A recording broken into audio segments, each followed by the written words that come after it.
Hello, everyone. I did blended learning, and the basic definition of this is blended learning, also known as hybrid learning today, is a method of teaching that integrates technology and digital media with traditional instructor led classroom activities, giving students more flexibility to customize their learning experiences. Basically, this picture down here kind of gives a good little insight of what blended learning is. It gives a little bit of detail on students' experiences and what blended learning entails.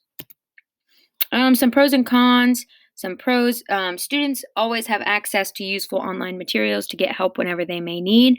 That meaning Google, they can look up definitions to words that they may not understand, images to help them learn material they're learning. Um, Things like that. They can get different websites to help them study, and that's always really helpful. Parents can also have access to all students are doing online, and using these blended learning tools, there's usually like in like a certain place a parent can go to check grades and all that kind of thing. Cons: technology can sometimes be more challenging than useful. Today, I have had a horrible time trying to get this to record and save and do all that fun stuff.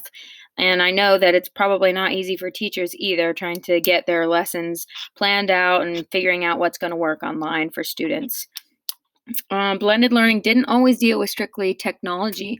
The four models of blended learning were rotation, flex, a la carte, and enriched models. These were things teachers incorporated in the classroom to get students up and moving out of their seat so they weren't just sitting there listening to a lecture all day. So, integration strategies, especially today, it's really important for students to have multiple means of learning. Teachers should use a variety of blended learning tools, such as different websites or types of instruction.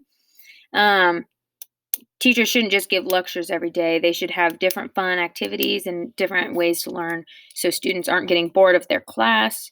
They should make learning accessible for all students and incorporate all learning styles so all students can do their very best. I think it's really important to have different things students can do for if they're a visual learner, if they're they read it and just kind of get it, or if they like making fun things to turn in for classes. I think that that's an important part for individual students to do well. Some mobile apps to use, of course, Zoom. We do that every day of our lives now. It's kind of what school is now to us. So Quizlet is also a big one. I also have pictures of these all over here. So this one's Zoom and what that looks like. Quizlet, it's like an online quiz yourself, make flashcards, do little games and studying stuff like that. Nearpod, I just found that one when Professor Dubusky said that. Hi, Professor Dubusky. I think that's really cool. I think that'd be really neat to see how students are doing on content that you're teaching. Google Classroom is kind of just like our Moodle, but that's what we used in high school, and it's a good way to turn in all your assignments. And Remind, of course. So where would we be without Remind?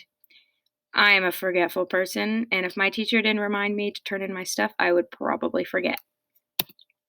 My overview is today, blended learning is being used more and more in the classroom. We use Zoom every single day, and I think it's important for teachers to keep finding new ways of teaching things while we're online, since this could be our new reality forever.